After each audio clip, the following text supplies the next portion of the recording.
Welcome back. A long-time professor at a top US college has been placed on leave after refusing special treatment for black students. A group of students had asked UCLA teacher Gordon Klein for the final exam to be postponed for them due to the impact of George Floyd's death. This was Klein's response. Any idea if any students are from Minneapolis? I assume that they probably are especially devastated as well. I'm thinking that a white student from there might possibly be even more devastated by this, especially because some might think that they're racist, even if they're not. But the punishment of Klein has forged deep divisions, with opposing petitions appearing in response. One is demanding he's fired, while the other wants the 27-year lecturer reinstated. The petition supporting the professor has far more signatures. OK, let's bring in two guests now. We have political analyst Reese Everson and political and social issues YouTuber and blogger Anthony Brian Logan. Welcome to you both. First to you, Reese. What did you think of the professor's email that got him put on 3 months' leave? You know what? When I heard what he said, the first thing that came to mind is that this person has had encounters with being called racist himself. He had to. When he talked about someone mistaking, maybe someone would mistake you for being racist, I think he's speaking from his personal experience, and that may be because a lot of what he said in his email had undertones of racism. He literally made a mockery of the fact that people who were experiencing the George Floyd death and dealing with the trauma of that as an African-American person in America, that they would have any type of real trauma. He dismissed it. He made a mockery of it. And frankly, it's disgusting that and disappointing, frankly, that someone in his position would belittle the experience of students that he's supposed to be caring for. And Anthony, what was your interpretation of the email? I thought what he said was right on point. It's like, okay, come on, what are we doing?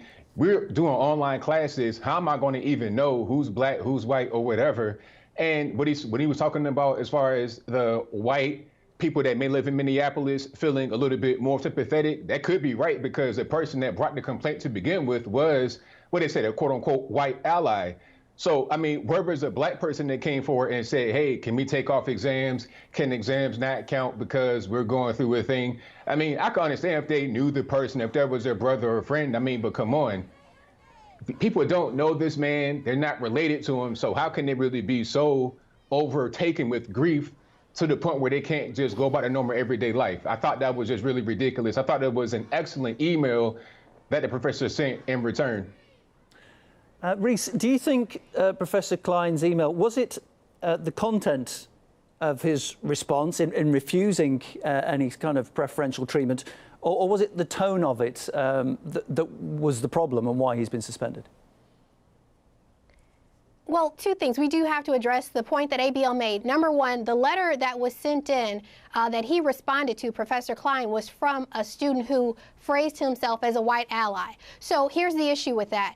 If you're an ally of people of color, black people, if you're an ally of Black Lives Matter, then guess what? You've got to step up and pay the price for allyship, and it doesn't come free, because guess what? As an African American, none of our freedoms in this country have come at the price of anything less than blood, for the most part. So if you want to be our ally, know that you're going to have to stand up and you're going to have to pay a price, and that's been the case way back in the 60s with Goodman Cheney and other people who have lost their lives standing up for the freedom of African Americans in this country. So that's issue number one.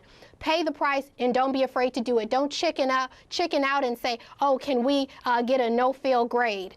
That's not being a true ally. Secondly, as far as the letter, it was definitely the tone, but the content as well. He literally mimicked and mocked the fact that people would have any type of pain as a result of George Floyd's death. Now, let me make this point very clear. I don't know George Floyd personally, but as a black woman in America, and maybe ABL himself doesn't have this experience, and maybe he doesn't identify in his blackness, but as a black woman in America, I remember being pulled over by the police because I was African American. I remember feeling afraid for my life. I know what it's like to have people who are African American that I care about come in contact with the police and fear for their very life. And because of that, the death of George Floyd resonates with me strongly, and it's a mourning when women, me being a woman, when I know that I can birth a child who will be killed or who can be killed simply because of the color of his skin. All right, That's but I'm gonna tell you something right here, though, about the whole mourning. thing about the blackness.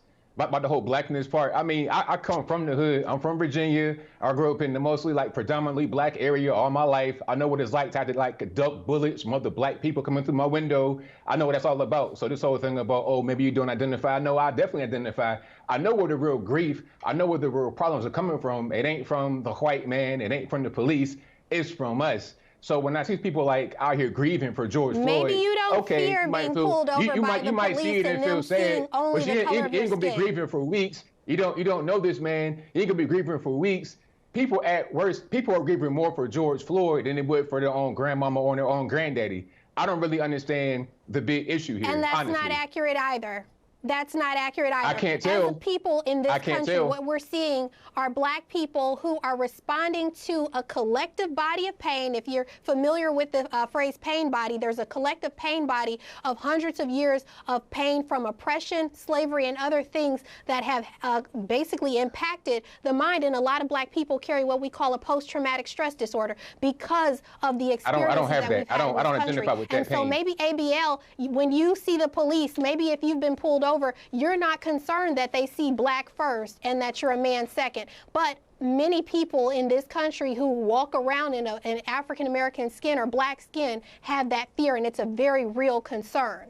Reese, what do you think about what the professor wrote in his response? He quoted Martin Luther King saying that people should not be evaluated based on the colour of their skin. Surely you wouldn't want discrimination in favour of black students because of the colour of their skin, though.